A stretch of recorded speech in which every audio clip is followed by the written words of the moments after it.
Whenever I think of my childhood, these are some of the images that come to mind. Booga, booga, booga! Booga, booga, booga! Yeah!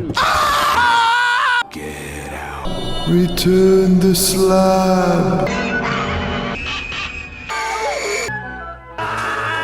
You're not perfect. And that isn't a bad thing. At least in my opinion, it isn't. My favorite time of the school year was when the Scholastic Book Fair set up for a week in the library. Each day we would be taken down to go look at the new options of books, and purchase some if our parents had given us money. It was usually in the fall, and for a myriad of reasons, fall is still my favorite season. But I think it may have started with the book fair and Halloween. As a child, the first thing one experiences with a new book is the cover art. And the art Tim Jacobus provided for the timeless covers to the Goosebumps series started my lifelong love affair with horror. I loved the colors and the textures he was able to produce. They were unlike anything I had ever seen or really would ever see again. A little background on myself. I write and draw horror comics. Here are a few pieces that I have made in the past year, including one based on Mr. Jacobus' early designs. And I wouldn't have become the person I am today, and had the career that I have today, had it not been for his work on the original Goosebumps series. And I don't think that is just my story.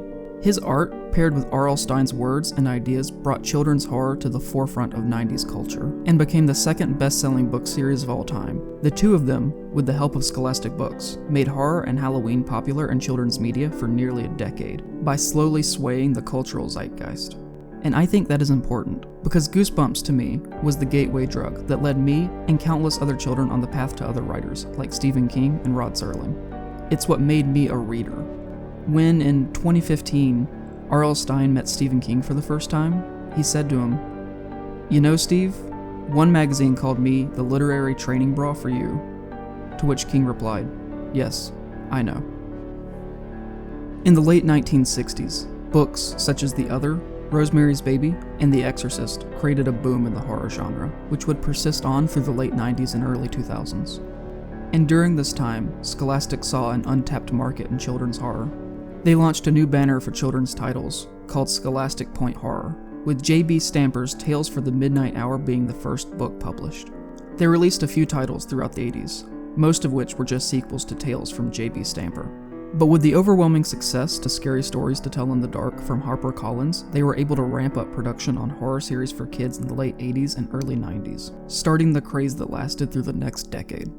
The Goosebumps book series launched in 1992, and in the summer of the next year, Disney released to theaters Hocus Pocus. Jump back, twist the bones and bend the back. Writing the tales of the Angelica Houston-led film The Witches from 2 years prior, that reintroduced witches as villains for children's films. And while at the time it was a critical and commercial flop, it invigorated the idea of Halloween and horror for children as it became much more popular in the next 2 years after its release on home video. By 1994, the trend was in full motion, with shows like Ah, Real Monsters, Beetlejuice, Are You Afraid of the Dark, and the Goosebumps television series, launching across different networks, becoming very popular with many demographics.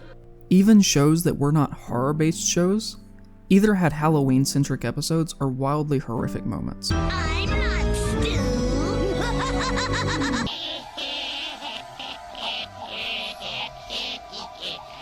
Even other popular children's books and media that weren't horror had scenes that you wouldn't have found in children's fiction in the previous decades, such as Voldemort's face on the back of Professor Quirrell's head. And by the late 90s, you have made-for-TV movies such as the fun and campy Halloween Town, and other shows such as my personal favorite, Courage the Cowardly Dog.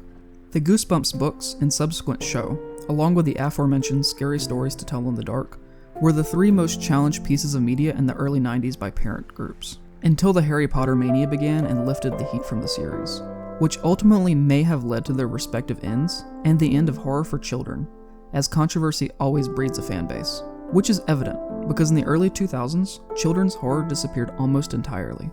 Courage the Cowardly Dog was cancelled in 2002, and I feel like that marks a symbolic end to horror and children's popular media. The specials that were made around Halloween seemed to be made for a much younger demographic, such as the Scary Godmother films, and didn't have anything that could be seen as even slightly scary. And around this time, it seemed that the practice of Halloween began to diminish from our society, where families started to go to safer Halloween parties and public events rather than trick-or-treating door to door. Books like 2004's Coraline, or the movie it was based on in 2009, became an exception out of the norm. And as a man who consumes an unhealthy amount of cartoons, I can say that with the exception of Adventure Time, with characters like the Lich, disturbing examples of animation disappeared almost entirely. And the works of animation that were more horror-based, like Coraline, Adventure Time, and Over the Garden Wall, were much more popular and had larger fan bases among adult audiences, rather than children. And I find this to be a shame. Because of the nature of what it was, children's horror was fighting an uphill battle since its inception. Anything past Scooby-Doo would have people criticizing it for being too intense for younger viewers. But scares were never really the point. R.L. Stine said so himself when he stated that he never wanted to actually scare children. And by that I think he meant that he never wanted to scare them in a lasting way, instead opting for a quick startle that was more entertaining than frightening. He never included real threats to children, like divorce, abuse from adults, violence, or drugs, because it would have tainted the pure fun and entertainment that those books were. And he knew that in order to spark early readers that would be faithful fans to his stories, they had to be fun. Children's horror can be used, and often was used, to bring up topics to educate young people about things that normally couldn't be naturally discussed in a regular story. Courage the Cowardly Dog episodes almost always used allegory and metaphor as a means to explain complex issues to children that otherwise would have been difficult to talk about. One of my favorite pieces of media ever created still to this day is the two-parter, The Tower of Doctors the Lost. An allegorical story about a man dealing with deep depression and wanting to spread his pain and sadness to others via cannonballs that he shoots from his tower filled with gas that makes everyone just as sad as he is. It's about a man finding a way to deal with his depression in a more healthy way, but explained in a way that would be easy to understand from a child's perspective. Courage taught lessons that there are some people who would want to hurt you for no reason, but it also said that those things can be overcome. And the episode always ended with Courage resting in Muriel's lap. I don't think horror is there in its truest form to say that there is no hope, that there is no reason for anything, that there is something broken inside of you that could never possibly be fixed. That media does exist. But most horror, I think, especially children's horror, as all good stories are, is about overcoming your adversaries and surviving. It's about saying in the end that there is something wrong, but you can overcome it. It's about empowerment, which is a lesson I think all children should learn. That even though something stands in your way, be that a person, a monster, or even yourself, you can always get past that and live to see better days. Which is an idea proposed by Neil Gaiman when referencing C.K. Chesterton in his children's horror masterpiece Coraline. He said, "Fairy tales are more than true, not because they tell us that the dragon exists, but because they tell us that dragons can be beaten." And I think that is the point of horror as well, because even as an infant, when imagination in a being first starts, we know that evil exists in the world for no reason at all. It is instinctual. We know it is real, and we fear it. We know there is a monster in the closet. We know there are beasts under our beds. We know the dragon exists. We just might not know that there is a St. George to defeat it. And I think there is value in it that we do.